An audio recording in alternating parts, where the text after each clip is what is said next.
Now I want to show you a few more details about what someone who heals their trauma actually does to heal it. This diagram shows you an overview of what happens specifically when you're using the trigger eraser within the Trauma Erase Academy. As you can see, and as I've said before, the trigger eraser begins with a triggering event. The triggering event is the thing that happens outside of you, or the memory of what happened, that causes you to feel triggered. It's what happens right before your PTSD kicks in and makes you have reactions as if you're in danger when you aren't. When the trigger happens, you look in your body history for the context. You want to know how your triggered feelings make sense.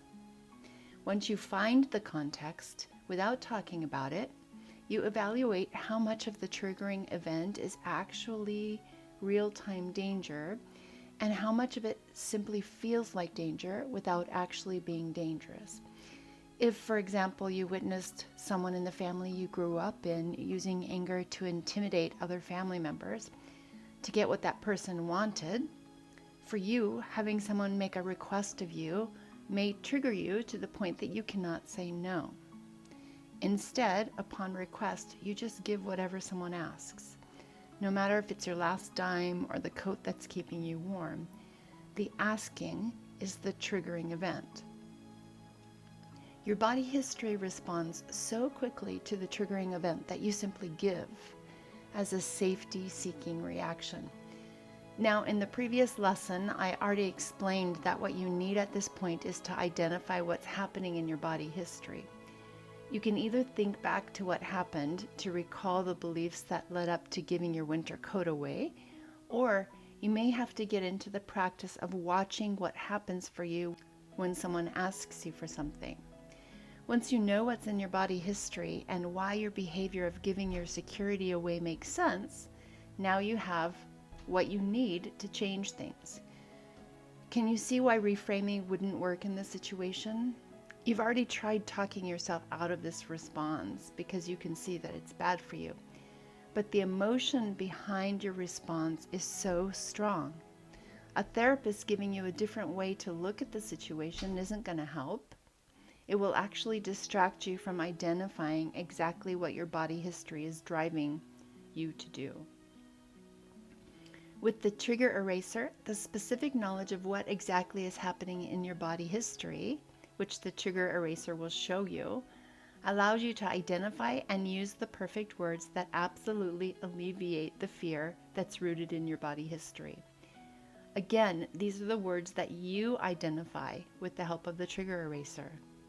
Then, when the same trigger shows up again, you will have the perfect words to speak to yourself at exactly the right moment.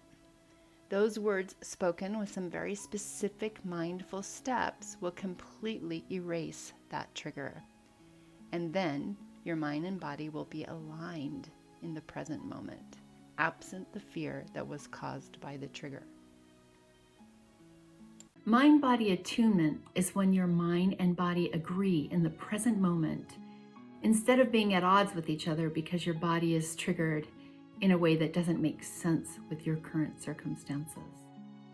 Is what allows you to make sense of what was confusing before, when you were overwhelmed by your triggers. This simple process also fills in the gaps left by incomplete solutions you might have tried before. It completely frees you from the frustrating and temporary strategies of coping or grounding and reframing, because this specific way of targeting the trigger eliminates it without any other effort. This attention to detail and the nuances found in your body history are what release you from doubting yourself and wondering why you haven't been able to figure out how to heal. Here's a hint. Therapist reframing will make you miss the point of focus instead of helping you zero into it. You need to identify the focus, not the therapist. You've known that every time a therapist offers a reframe, and you secretly thought to yourself that the therapist didn't quite understand. You've blamed yourself for not being able to use the tools your therapist offered, And of course, your therapist would never admit that what they offer is incomplete.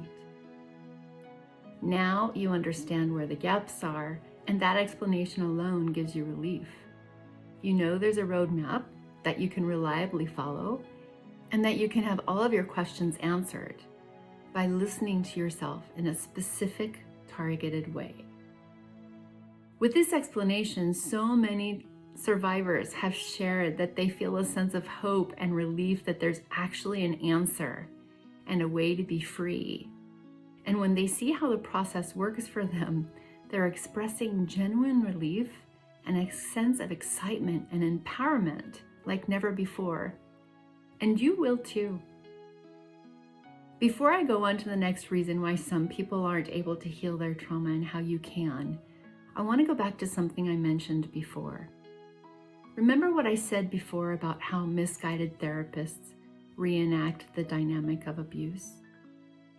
Well, they don't do it on purpose, but here's what happens.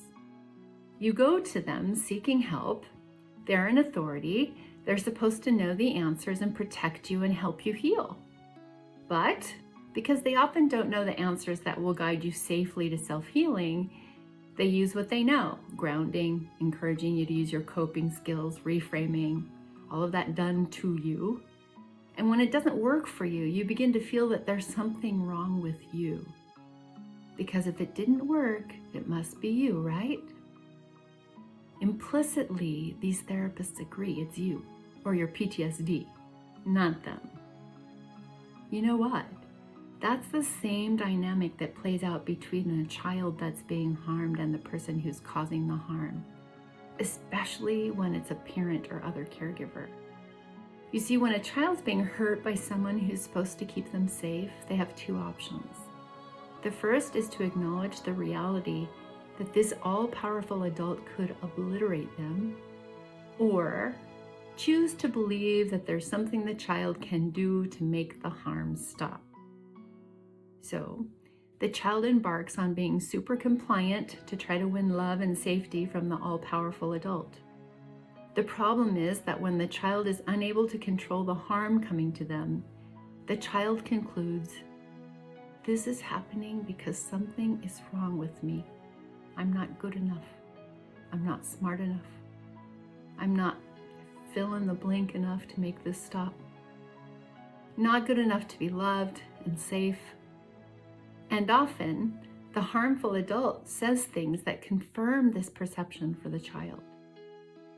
The conclusion: there's something about me that made me too unlovable to be safe, especially because the abusive person would never admit to being wrong.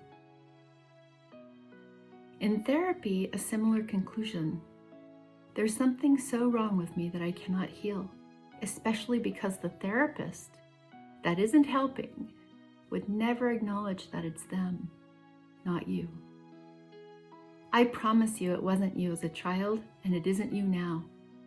You deserve better tools, just like you deserved a safe, nurturing environment as a child. And you deserve the same thing now.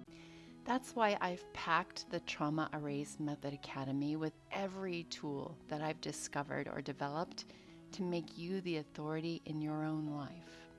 I've only been able to go over a few of them in the last 4 videos, but after we finish talking about what makes the difference between people who heal and those who don't, I'm going to show you everything that you get in the Trauma Erase Method Academy.